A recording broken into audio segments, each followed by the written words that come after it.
Time हो चुका था 3:50 और इस टाइम तक संजय रॉय जो था वो हॉस्पिटल में पहुंच चुका था। सीसीटीवी में जब चेक किया गया था तो इसी पर्टिकुलर टाइम पे ये हॉस्पिटल के मेन गेट से एंट्री करते हुए दिखता है। अब इसके बाद ये पूरे हॉस्पिटल में अपना शिकार ढूंढता है। ऐसा नहीं कि ये गया था वहाँ पे धोखे से मिल गई, ये एक्चुअल में वहाँ पे अलग अलग ऑपरेशन थिएटर थे, टेस्ट डिपार्टमेंट थे। ये वहाँ जाके देखता है कि कहीं कोई फीमेल पेशेंट हो, बेहोश हो। तो एक्चुअल में किसी को ढूंढ रहा था कि कोई क्राइम करने के लिए मिल जाए, क्योंकि सीसीटीवी में देखा गया है कि अलग अलग रूम में जाके देख रहा था। और फिर 4:03 पे 3rd फ्लोर पे पहुंचता है और सेमिनार हॉल में घुस जाता है। ये इसकी ओरिजिनल पिक है सीसीटीवी से निकली हुई। जब ये सेमिनार हॉल में घुस रहा था तो इसके गले के अंदर एक ब्लूटूथ ईयरपीस था और इसी ब्लूटूथ डिवाइस की वजह से आगे चल के पकड़ा जाएगा, अभी आएगा आगे। सेमिनार हॉल में पहुंचने के बाद ये वहां विक्टिम को देखता है और फिर अटैक कर देता है, गला दबाता है, काफी ज्यादा मारता है। विक्टिम बहुत ज्यादा स्ट्रगल करती है। 4:03 पे सेमिनार हॉल में घुसा था और पोस्टमार्टम में 4:15 के बाद का टाइम मेंशन था डेथ का। तो इसका मतलब है कि काफी देर तक स्ट्रगल हुआ था। और सेमिनार हॉल जो था वहां पे स्पीचेस वगैरह दी जाती थी और साउंड प्रूफिंग थी वहां पे, तो इसकी वजह से जो भी हल्ला हो रहा था वो बाहर आवाज नहीं जा पा रही। बाकी जो डिटेल्स हैं वो आपको ऑलरेडी पता है, तो उसकी डिटेल में मैं नहीं जाऊंगा। लेकिन इसने अपनी सारी लिमिट तोड़ दी थी और ये क्राइम करने के बाद करीब 4:40 पे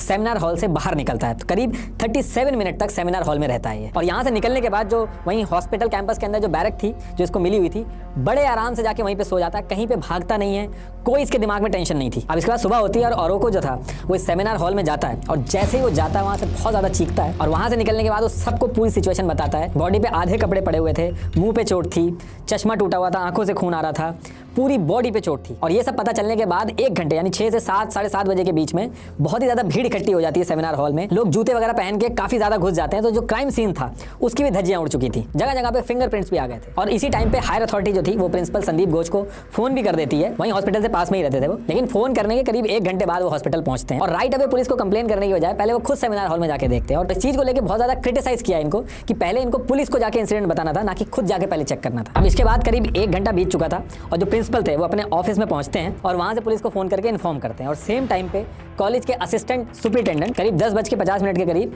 विक्टिम के घर पे फोन मिलाते हैं। विक्टिम की मदर फोन उठाती हैं और उनसे कहते हैं कि आपकी बेटी की तबीयत खराब है, आप कॉलेज आ जाइए, और इसके अलावा और कुछ नहीं कहते और फोन काट देते हैं। अब ये सारी चीजें सुन के विक्टिम के घर वाले दोबारा कॉल करते हैं कि क्या हुआ, दोबारा से फोन मिलाते हैं। तो पेरेंट्स के अकॉर्डिंग असिस्टेंट सुपरिटेंडेंट ने कहा कि आपकी लड़की ने सुसाइड कर लिया है। और ये सारी चीजें सुनते ही घर वालों के होश उड़ जाते हैं और वो कॉलेज की तरफ दौड़ना स्टार्ट करते हैं। और वहीं दूसरी तरफ कॉलेज के अंदर करीब 11:30 पे एडिशनल कमिश्नर ऑफ पुलिस और फोरेंसिक टीम जो थी वो क्राइम सीन पे पहुंच गई थी। लोग बहुत ज्यादा प्रेशर बनाते हैं कि सारी की सारी चीजें जो हैं वो जुडिशियल मजिस्ट्रेट जो हैं उनके सामने ही होगी, क्योंकि उनको जो इससे पहले जो चीजें हुई थी उसको लेके डाउट था, इसलिए वो कहते हैं कि जुडिशियल मजिस्ट्रेट जो है उनके सामने ही सारी चीजें होंगी। अब सेम टाइम पे करीब 12 बजे पेरेंट्स जो थे वो भी कॉलेज पहुंच जाते हैं और पेरेंट्स जो थे वो पहुंचते ही कहते हैं कि उनको अपनी बेटी से मिलना है, लेकिन उनको मिलने नहीं दिया जाता है। 3 घंटे तक वो कॉन्टिन्यूसली ट्राई करते हैं कि अपनी बेटी को एक बार देख लें, लेकिन उनको नहीं मिलने दिया जाता है। इसके बाद 3:30 पे पेरेंट्स को उनकी बेटी की बॉडी दिखाई जाती है और पेरेंट्स देखते ही कहते हैं कि ये कोई सुसाइड नहीं है, आप कैसी बात कर रहे हो, ये तो किसी ने मारा है। अब यहाँ से बात फैलने लगती है और जितने भी डॉक्टर्स थे वो सब काम वगैरह छोड़ के इकट्ठा होना स्टार्ट हो जाते हैं। बहुत ही गुस्से में थे सारे लोग, क्योंकि एक ऑन ड्यूटी डॉक्टर के साथ इतनी बड़ी चीज हो गई थी। अब शाम के 6 बजते जो बॉडी थी उसको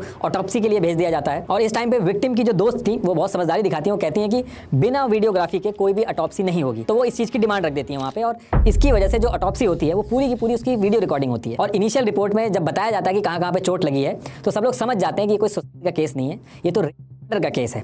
ये उस ऑटोप्सी की ओरिजिनल कॉपी है, आप पॉज करके पढ़ लेना। इतना टाइम हो चुका था लेकिन किसी ने भी एफआईआर दर्ज नहीं की थी और बिना एफआईआर दर्ज हुए ही पोस्टमार्टम तक कर दिया जाता है बॉडी का। ये पोस्टमार्टम की कॉपी है। ये रिपोर्ट आते ही लोग कहना स्टार्ट कर देते हैं कि ये कोई एक आदमी ने नहीं किया है, ये तो गैंग है, क्योंकि ये बात फैलने लगी थी कि 150 mg सीमेन मिला है और ऑन एन एवरेज एक इंडियन मेल बॉडी 5 mg तक ही प्रोड्यूस करती है, तो ये चीज पॉसिबल नहीं है, इसलिए लोग कहने लगे कि ये रेप है। हालांकि आगे चल के ये चीज थी ये गलत निकलती है, इसमें और भी बहुत सारे सब्सटेंस थे। इस पूरे सिचुएशन को जिस तरीके से हैंडल किया जा रहा था वो डॉक्टर्स देख रहे थे और उनको शक हो रहा था कि इसमें कोई गहरी साजिश है, ये सारी की सारी चीजों को छुपाया जा रहा है और जिस तरीके से किया जा रहा है वो सही नहीं है। सारी चीजें हो चुकी थी, पोस्टमार्टम वगैरह तक हो गया था, लेकिन किसी ने भी एफआईआर नहीं कराई थी। फिर विक्टिम के जो फादर थे उन्होंने जाके एफआईआर लिखवाई। स्टूडेंट्स